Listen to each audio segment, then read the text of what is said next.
کاوش مدیا.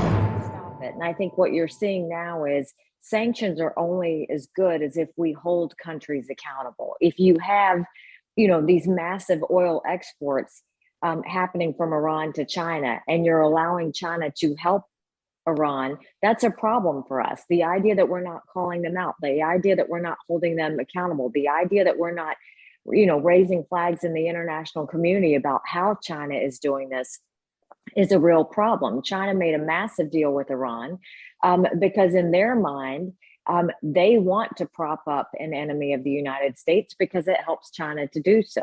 We have to be willing to call it out when it happens. And I think the idea that we're allowing this cash flow to go from China to Iran is nothing more than just more of a threat to America and more of a threat to our friends as well. So we have a very interesting question from the audience.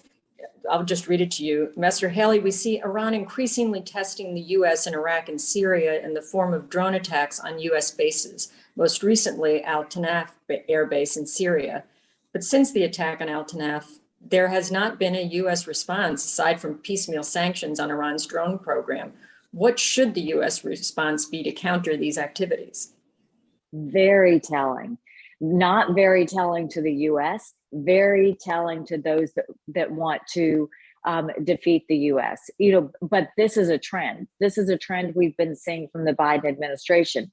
When Russia hacked us, it was not Russia trying to hurt us. It was Russia trying to test us. What happened? Nothing. We didn't do anything about it.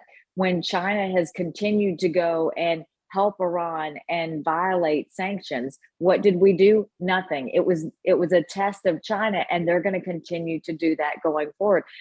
What happened when they all saw what we did on Afghanistan? They saw us cave. It showed that we're never going to show any force. It gave them reasons not to be fearful of us. And you look at when we caved on Nord Stream 2, what did that tell Russia? You know what? You've got 4 years to do whatever you want to do. And I think we're going to continue to see Russia do that. And then you look at this drone strike on our air base in Syria. This once again sent a message.